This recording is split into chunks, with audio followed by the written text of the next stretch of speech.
आज बिल्कुल अंधेरी रात थी और हवा भी ऐसे चल रही थी कि जैसे कानों में आकर कुछ कह रही हो। मैं राजू अपनी दुकान पर बैठा हुआ आखिरी ग्राहक से बातें कर रहा था। जब वह चला गया तो मैं बिल्कुल अकेला रह गया। इस शमशान की ज़मीन पर लोग गलती से भी नहीं आना चाहते, लेकिन मुझे तो इसी की बदौलत ज़िंदगी मिली है। और सिर्फ मुझे नहीं, मेरे परिवार को भी। मैं इस शमशान में अपनी एक छोटी सी दुकान चलाता हूँ। जो भी लोग यहाँ पर अपनों को अंतिम विदाई देने आते हैं, उनके चाय पानी का और साथ ही जो उनकी अपनी कुछ आदतें हैं, उन सब का इंतज़ाम भी मैं करता हूँ। इस पूरे शमशान में मेरी ही एक इकलौती दुकान है। दिन भर तो काफ़ी लोग आते हैं, लेकिन रात होते ही यहाँ सन्नाटा पसर जाता है। पहले मैं खुद भी रात के वक्त घर चला जाता था, क्योंकि रात में तो शमशान में बहुत डर लगता था। लेकिन अभी कुछ महीने पहले किसी ने मेरी दुकान से सारा सामान रात को चोरी कर लिया। तब से मैं गरीब आदमी यहाँ दिन रात पड़ा रहता हूँ। मेरे दो बेटे हैं और दोनों ही अव्वल दर्जे के आवारा और निकम्मे हैं। एक बेटी भी है जो सबसे छोटी है, लेकिन बहुत होशियार है। वही मेरे लिए खाना लाती है। आज की शाम ही यहाँ पर एक लाश जलाई गई थी। गांव वाले मुझे बहुत हिम्मती समझते हैं, लेकिन मैं ही अंदर से जानता हूँ कि रात के वक्त ये शमशान कैसे अपना रूप बदल लेता है। दूर पड़े मैदान की झाड़ियों के पीछे से सियारों की आवाज़ें आती हैं तो मेरे रोंगटे खड़े हो जाते हैं।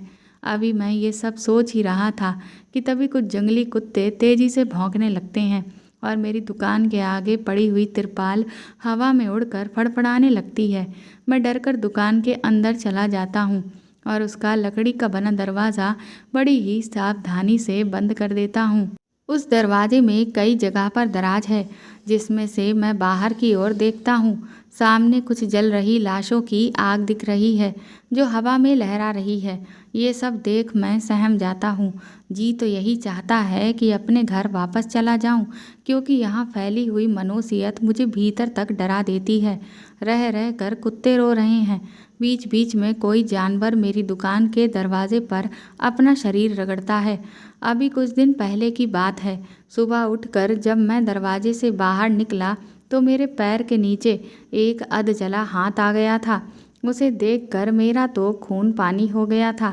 खैर, ये सब मैं पिछले 10 सालों से झेल रहा हूँ। अब तो ये शमशान भी मुझे अपना दूसरा घर लगता है। डराता भले है, लेकिन पेट भी तो यही भरता है। वैसे इन 10 सालों में मेरी कभी भी मुलाकात किसी रूह से नहीं हुई।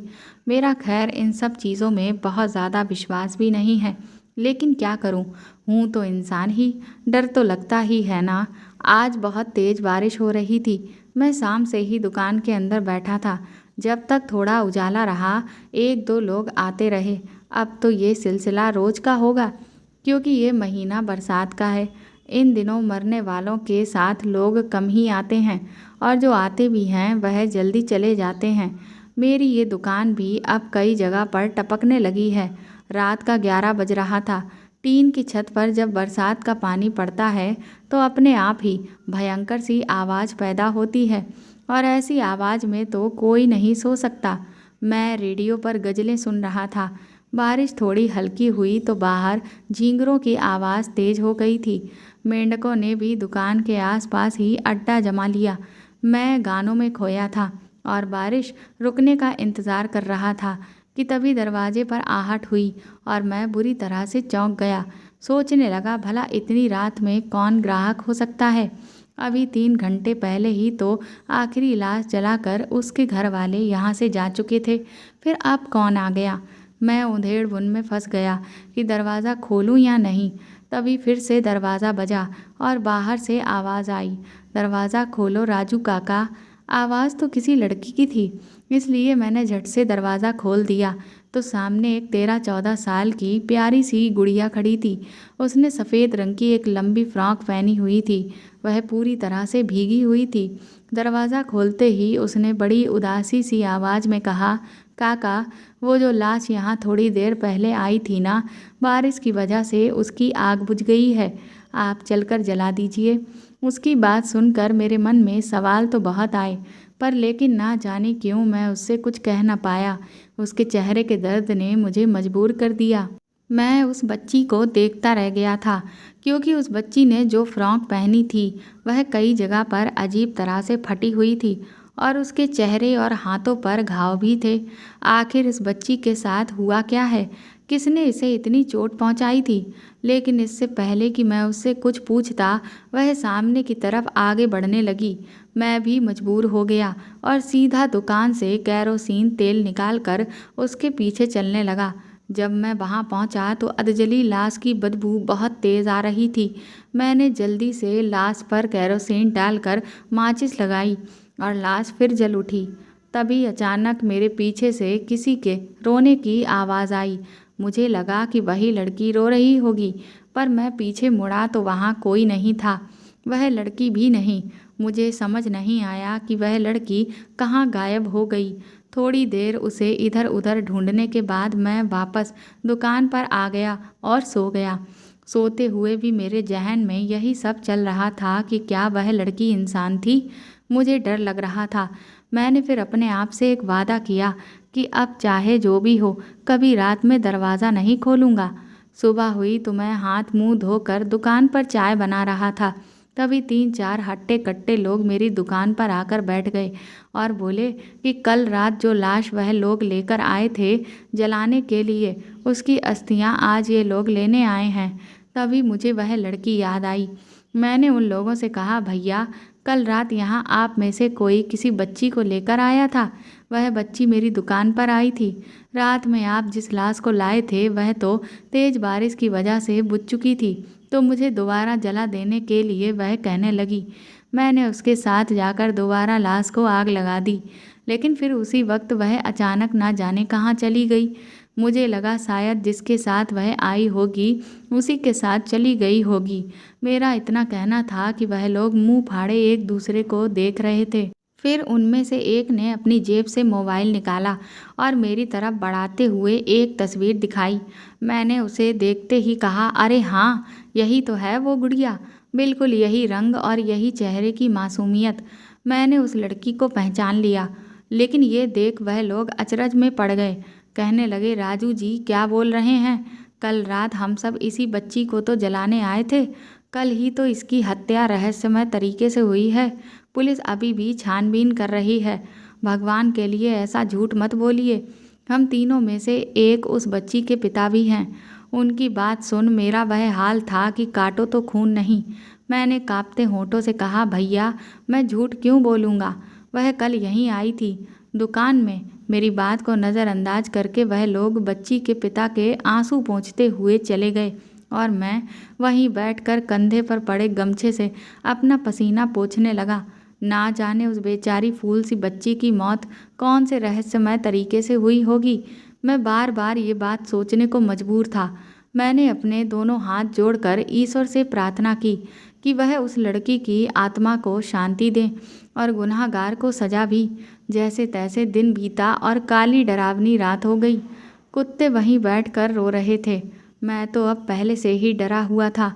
ऊपर से ये सारी आवाज़ सब मिलकर मुझे डरा रही थी। आज तो मैंने रेडियो पर गाने भी नहीं बजाए और लालटेन जलने दिया। मैं आज जल्दी सो जाना चाहता था, लेकिन कमबख्त नींद आ ही नहीं रही थी। बारिश धीरे धीरे तेज हो रही थी। रात का अभी पहला पहर ही बीता होगा कि तभी सन्नाटे को चीरती हुई एक आवाज़ मेरे कानों तक पहुंची।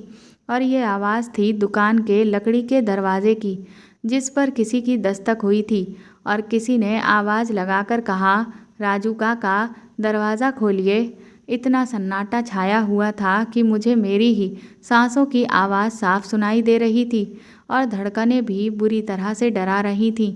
मैं यही सोच रहा था कि बाहर से तभी बच्ची के रोने की आवाज़ आनी शुरू हो गई और उस आवाज़ के साथ कुत्ते भी भौंकने लगे।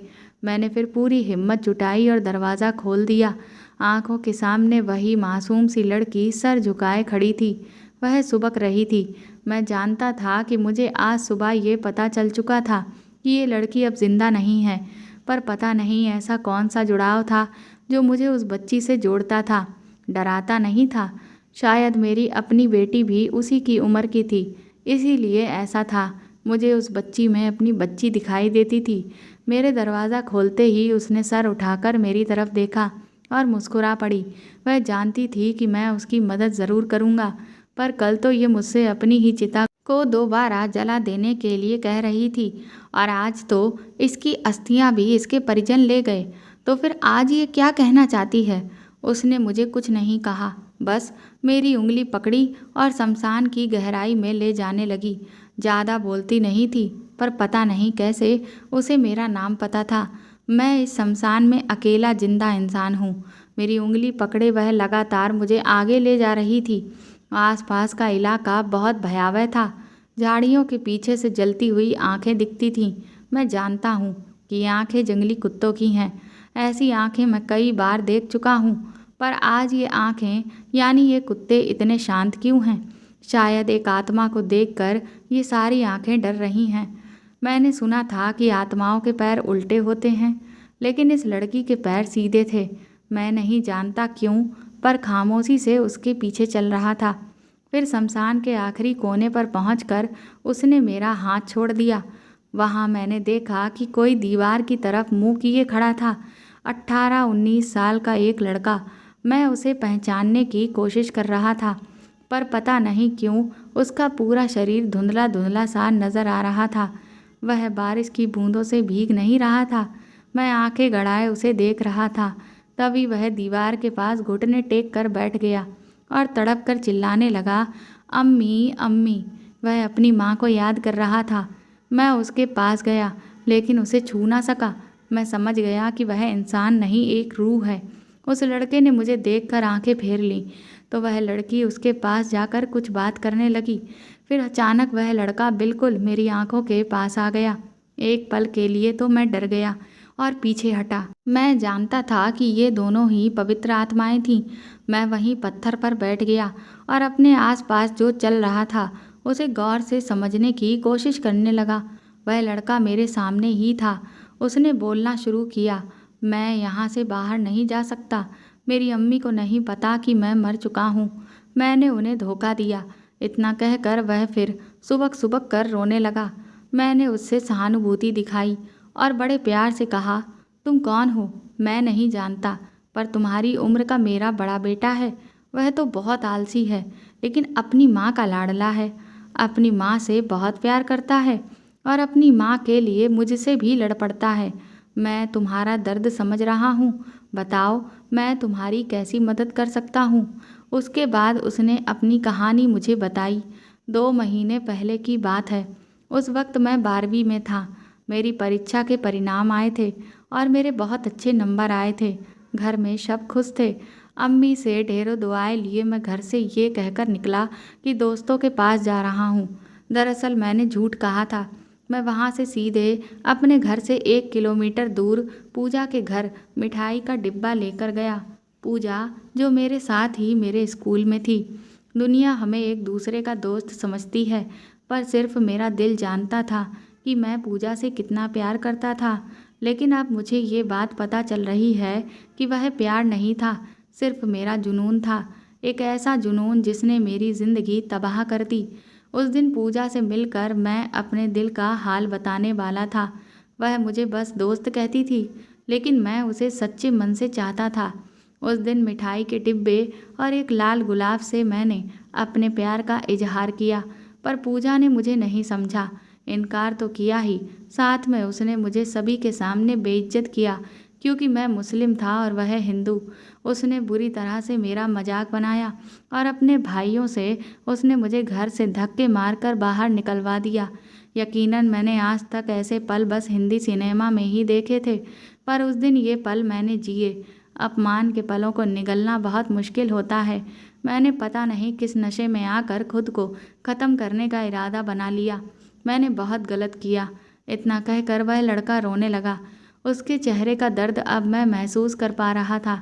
मैं सोचने लगा कि जिस शमशान से मैं इतना डरता हूँ, इसके भीतर न जाने कितना दर्द भरा है। मेरी आंखों में भी आंसू आ गए। अचानक मुझे अपने दोनों बेटों की याद आने लगी। जब उनके एग्ज़ाम में नंबर कम आते तो मैं कितनी बुरी तरह से उन पर भड़क उठता। मैंने कभी उनके भीतर झांक कर नहीं देखा। आज मुझे अपने बेटों की याद आ रही थी। मैं उन्हें गले लगाने के लिए तड़प उठा था। फिर उस लड़के ने अपनी कहानी बताई। पूजा के घर से बाहर निकलकर मैं बुरी तरह से टूट चुका था। मुझे ऐसा लगा जैसे सब खो दिया हो। मैं जिस लड़की को अपने सपने में बसाना चाहता था, उसने मुझे ठुकरा दिया। मैं वहाँ से सीधा एक झील की तरफ गया, जो कि शहर से लगभग 30 किलोमीटर की दूरी पर थी। सुबह से शाम मैं वहीं बैठा रहा और सोचता रहा कि कैसे मैं पूजा को पालूं, और फिर मैंने वहीं बैठे बैठे शराब का सेवन किया। शायद इसीलिए शाम ढलने के बाद जब मैं घर आने के लिए वहाँ से उठने लगा तो अचानक मेरा सर बुरी तरह से घूमने लगा। पास की गीली मिट्टी में पैर फिसलने की वजह से मैं झील में जा गिरा। अंधेरे की वजह से वहाँ कोई नहीं था जो मुझे झील में गिरते हुए देख पाता, तो फिर बचाने कैसे आता। मैं तैरना तो जानता था, लेकिन नशे का असर मुझ पर इस कदर हावी था कि मैं खुद को बचाने में असमर्थ था। झील के तेज बहाव में मैं बहता रहा और ना चाहते हुए भी मैं मर गया। सुबह जब लोगों ने मुझे देखा तो मैं आपके गांव के किनारे पर शांत नदी के किनारे पड़ा मिला। गांव के लोगों ने 2 दिन तक मेरी खोज की, पर वह जान नहीं पाए कि मैं इस गांव से लगभग 100 किलोमीटर की दूरी पर बसे शहर के एक मुस्लिम परिवार का लड़का हूँ। उन्होंने आखिर में मुझे इस शमशान में ही जला दिया। गांव के मुखिया जी ने हिंदू रीति रिवाज से मेरा अंतिम संस्कार कर दिया, पर मैं तो जन्म से मुस्लिम धर्म से था। उसी के रिवाजों को मैंने अपनाया था। शायद इसीलिए मेरी आत्मा को मुक्ति नहीं मिल पाई और मैं आज भी भटक रहा हूँ। मैं इस शमशान से बाहर निकल पाऊँ, मुझे इसकी इजाज़त नहीं।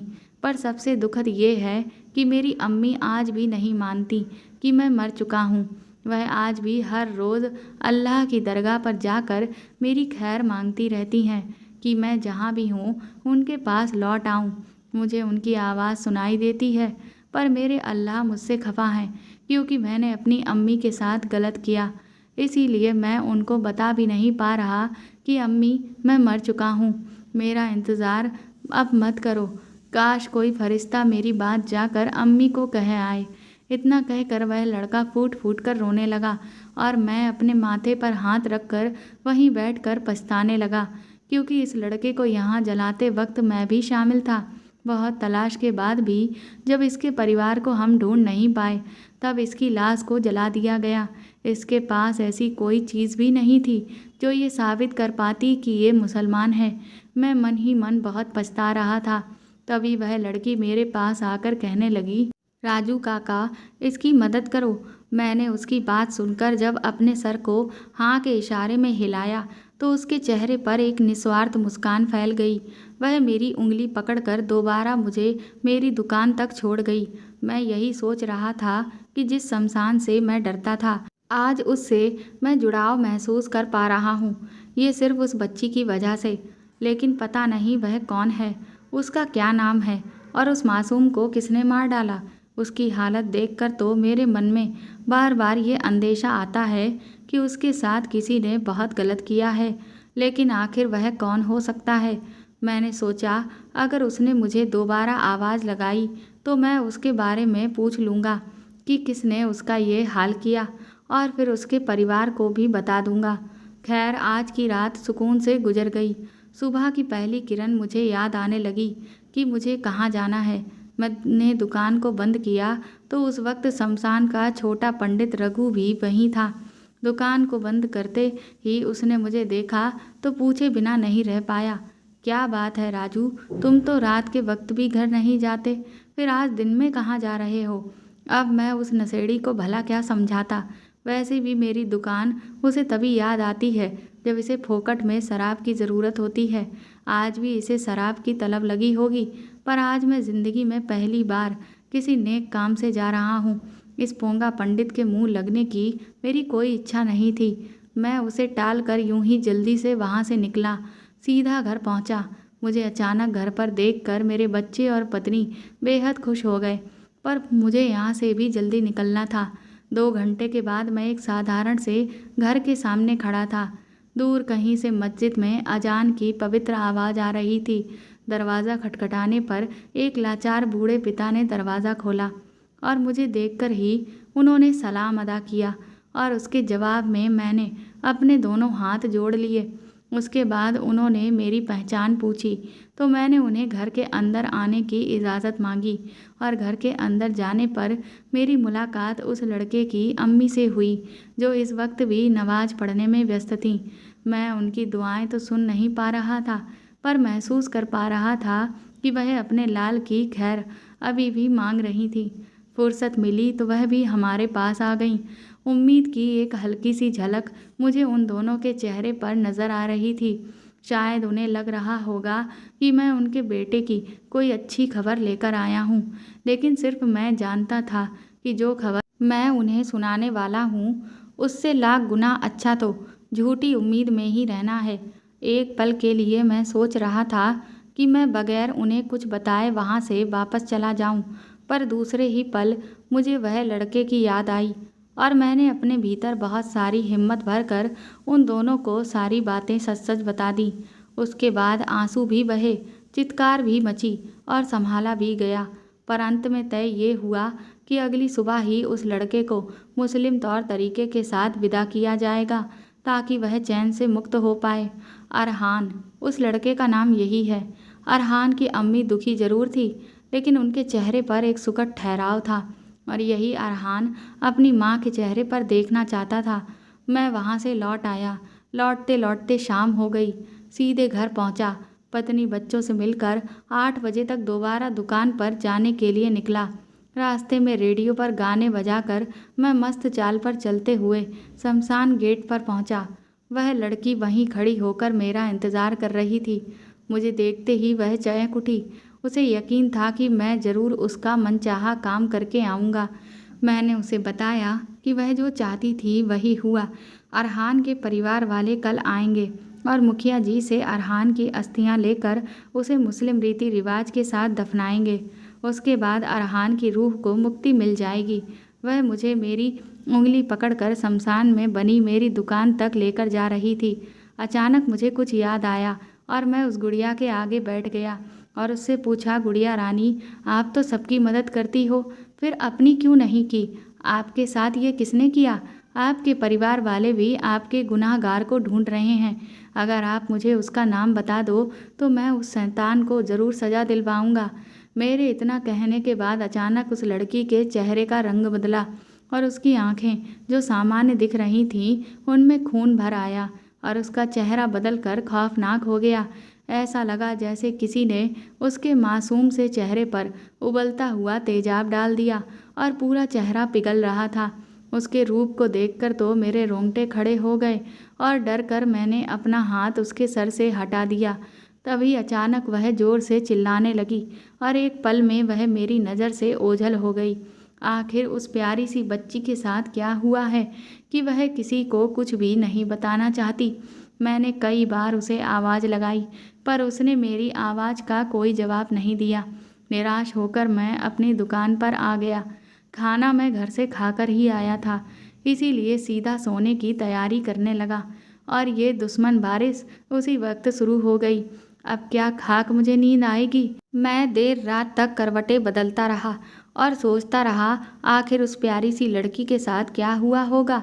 इतनी छोटी सी उम्र में उसके साथ इतनी ज्यादती किसने की?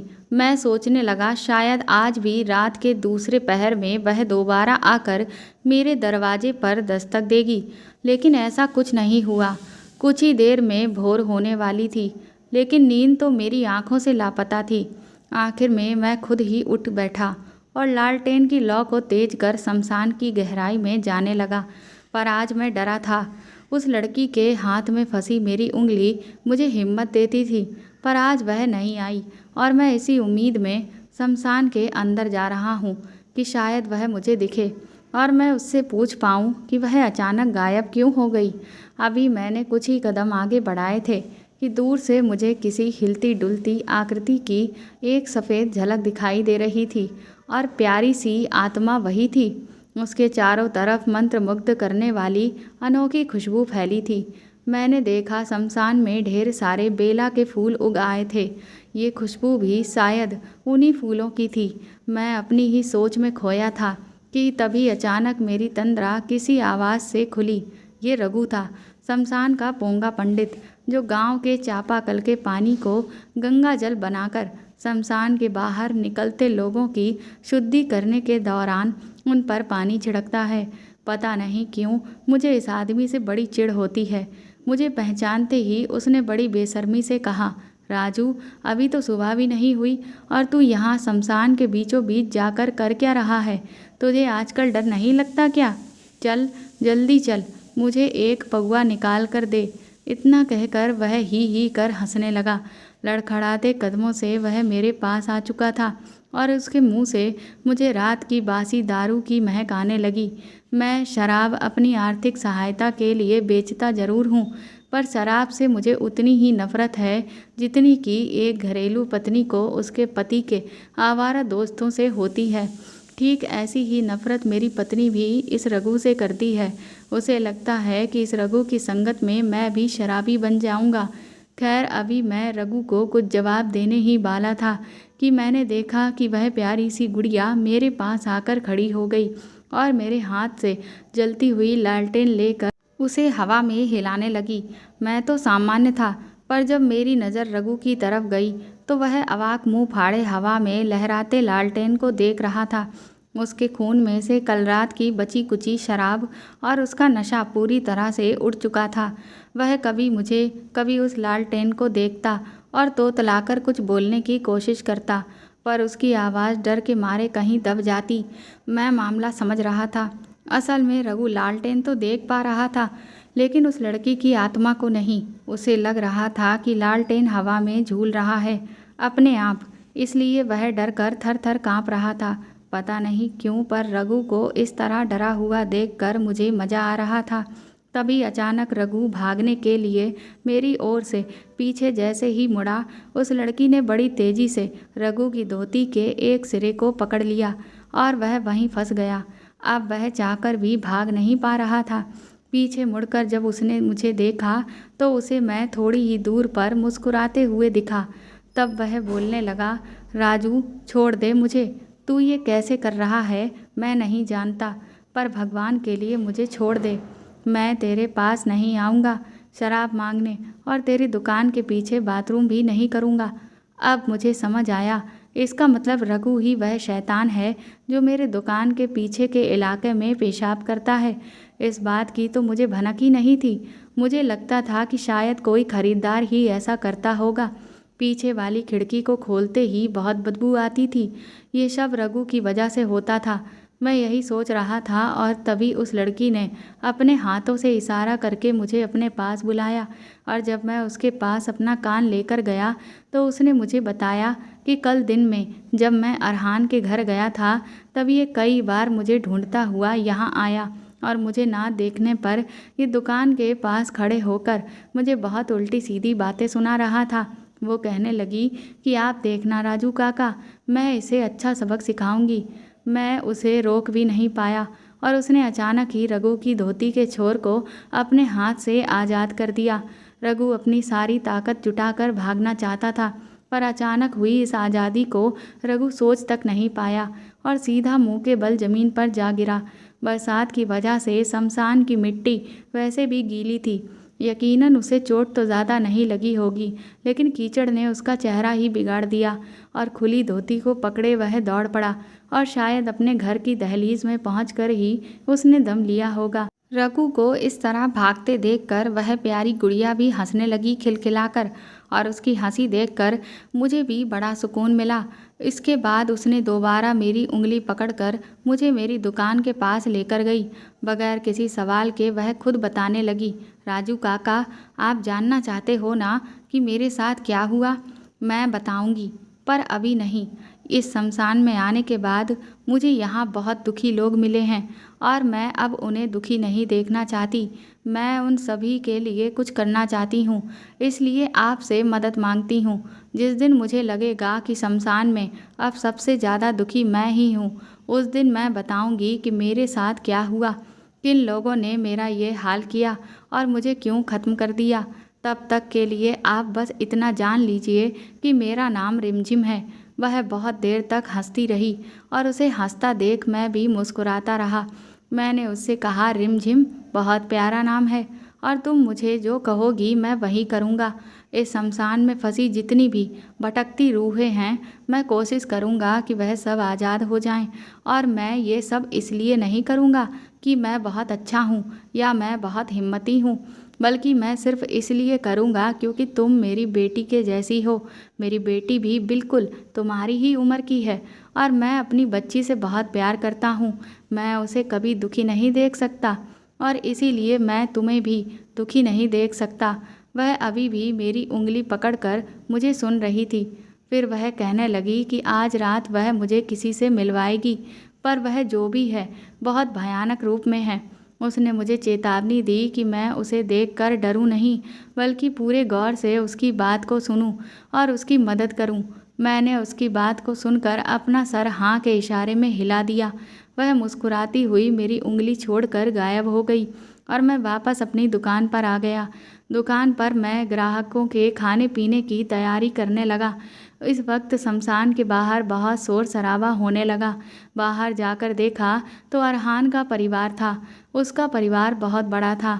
वे लोग एक अच्छी खासी भीड़ के साथ आए थे और इस भीड़ में एक चेहरा अरहान की अम्मी का भी था। दूर से ही मुझे देखकर उन्होंने नम आंखों को झुकाकर मुझे सलाम किया, पर उनके साथ कोई और भी था। एक लड़की थी जिसे अरहान की माँ बार बार समझा रही थी। पता नहीं कौन थी, मैं समझ नहीं पा रहा था। उनके साथ मस्जिद के मौलाना साहब भी आए थे और वे लोग एक फूलों से सजा ताबूत लेकर आए थे, जिसमें अरहान की अस्थियों को ले जाकर कब्रिस्तान में दफना दिया जाएगा। हमारे गांव में तो कोई कब्रिस्तान है नहीं, पर पास के गांव में है। वहाँ मुसलमानों की संख्या ज़्यादा है। शमशान के उस हिस्से में जहाँ अरहान की लाश को जलाया गया था, उस जगह पर जाकर जनाजे वाली नमाज पढ़ी गई और फिर परिवार के पुरुष लोग मिलकर उस जनाजे को पास वाले गांव के कब्रिस्तान में लेकर गए। पर इन सब के बीच एक अजीब चीज़ हुई। मैं जनाजे को जाते हुए देख रहा था। मैं दिल से अरहान के लिए दुआएं मांग रहा था। ठीक उसी वक्त किसी ने मेरी उंगली पकड़ ली। ये रिमझिम थी। उसने इशारे से मुझे जनाजे की भीड़ के पीछे किसी को दिखाया। एक धुंधली सी मुस्कुराती हुई परछाई अरहान की थी। वहाँ हाथ जोड़कर मुझे अलविदा कह रहा था। मैंने भी अपने दोनों हाथों से उसे आशीर्वाद दिया। मेरा ये भ्रम टूट गया कि आत्माएं दिन में नहीं दिखती। सच तो यह है कि पवित्र आत्माएं आपसे किसी भी वक्त जुड़ सकती हैं। खैर, इस तरह आखिरकार शमशान का एक दर्द खत्म हुआ। अरहान के परिवार में से जो महिलाएं आई थीं, वह मेरी दुकान पर रुककर ही पुरुषों के वापस लौटने का इंतज़ार कर रही थीं। मैं उनके पास आकर बैठ गया। तभी अरहान की माँ ने मुझे उस लड़की के बारे में बताया जो अरहान की माँ के गले लगकर बार बार उनसे माफ़ी मांग रही थी। ये पूजा थी, वही पूजा जिसके ठुकराए जाने के गम ने अरहान की जान ले ली। पर जब मेरी मुलाकात सच्चाई से हुई तो मुझे बेहद अफसोस और दुख हुआ। पूजा वह लड़की थी जिसे अरहान के दिल में बसी मोहब्बत अरहान के कहने से पहले ही पता चल चुकी थी। वह जानती थी कि अरहान उसे चाहता है और वह भी अरहान को चाहती थी, पर वह ये भी चाहती थी कि वह दोनों जिस उम्र में थे उस उम्र में वह कोई रिश्ता ना बनाएं, बल्कि पहले दोनों अपना अपना भविष्य बनाएं। इसलिए उसने उस दिन जानबूझकर अरहान को घर से जाने के लिए कह दिया। पर आज उसे अपनी इस गलती पर पछतावा है। वह उस दिन अरहान को प्यार से भी समझा सकती थी, पर उसने उसके साथ कड़ा और बुरा व्यवहार किया। अरहान की मौत की खबर ने उसे खुद की ही नज़र में अरहान का गुनहगार बना दिया था। अरहान का परिवार तो उसे माफ़ कर भी सकता है, पर शायद उम्र भर वह कभी खुद को माफ़ नहीं कर पाएगी और उसके लिए यही सही सज़ा है। खैर, सुबह से शाम हुई। आज दुकान में मुनाफा ज़्यादा हुआ था क्योंकि अरहान के परिवार से बहुत लोग आए थे और इस अनोखे जनाजे को देखने के लिए गांव से भी बहुत लोग शमशान आए थे। दिन अच्छा रहा। अब मुझे इंतज़ार था रात का। रात में मेरी मुलाकात आज रिमझिम से होगी। वह मुझे ले जाएगी शमशान के दूसरे दर्द से रूबरू कराने। आज बारिश का अता पता नहीं था। दिन में भी हल्की धूप दिखाई पड़ी थी। रात बहुत शांत थी। ना हवा चल रही थी, ना पत्ते हिल रहे थे, ना मेंढक और झींगरों की कोई आवाज़ थी। कुत्ते भी लापता थे। ऐसा लग रहा था कि जैसे ये शांति आने वाले किसी भयंकर तूफान की चेतावनी दे रही थी। मैंने भी आज रेडियो पर गाने नहीं बजाए। मैं शांति को तोड़ना नहीं चाहता था और सन्नाटे को महसूस कर रहा था और रिमझिम का इंतज़ार कर रहा था। धीरे धीरे शांत रात भी गुजर रही थी। पता नहीं कैसे पर मुझे अब नींद आने लगी। मैं धीरे धीरे अब नींद के आगोश में जा रहा था। तभी अचानक दरवाजे पर एक भयंकर आवाज़ हुई। कोई मेरे दुकान के दरवाजे को बहुत बुरे तरीके से पीट रहा था। इतनी जोर की आवाज़ थी कि मैं नींद में भी चीख पड़ा और हड़बड़ाकर उठ बैठा। ये हरकत हरगिज़ रिमझिम की नहीं हो सकती। फिर रात के इस वक्त कौन हो सकता है? कहीं मेरा परिवार किसी मुसीबत में तो नहीं? ये सोचकर मैंने एक धड़ल्ले से दरवाज़ा खोल दिया, लेकिन बाहर कोई नहीं था। कुछ नहीं था। बाहर कोई आवाज़ तक नहीं थी। मैं चौंक गया। अब यह कौन सा नया खेल है? मैं बगैर किसी को देखे ही रिमझिम रिमझिम पुकारने लगा, पर दिल के भीतर से आवाज़ आ रही थी कि ये वाहियात हरकत उस बच्ची की नहीं हो सकती। बहुत देर तक उसको पुकारने के बाद भी जब सन्नाटे ने अपना मुंह नहीं खोला तो मैं डर गया और वापस दुकान में घुसकर दरवाज़ा बंद करने ही वाला था कि उसी वक्त मेरी आंखें उस चीज़ से टकरा गईं जो दूर से ही लगातार मुझे घूर रही थी। मैं उस चीज़ को पास जाकर देखना चाहता था। मैंने 2 कदम ही दुकान के बाहर निकाले होंगे कि अब तक शांत बैठी हवा अचानक से चलने लगी। धूल का एक भयंकर गुबार मेरी आंखों के आगे नाच रहा था। मैं अपनी आंखें खोल भी नहीं पा रहा था कि तभी मैंने अधूरी आंखों से दूर से घूरती हुई वह आंखें और पूरी की पूरी आकृति देखी जो उस धूल में समा गई। उसके तुरंत बाद मुझे महसूस हुआ कि किसी ने मेरे सर के बचे कुचे बालों को बड़ी बेरहमी से पकड़कर मुझे ज़मीन पर ही घसीटना शुरू किया। मैं हाथ पैर चला रहा था, पर उस चीज़ पर कोई असर नहीं था। वह मुझे लगातार घसीटते हुए शमशान की गहराई में ले जा रही थी। इन्हीं रास्तों पर रिमझिम बड़े प्यार से मेरी उंगली पकड़कर मुझे ले जाती थी, पर मुझे नहीं पता ये कौन सी शक्ति है जो मुझ पर इतना अत्याचार कर रही थी।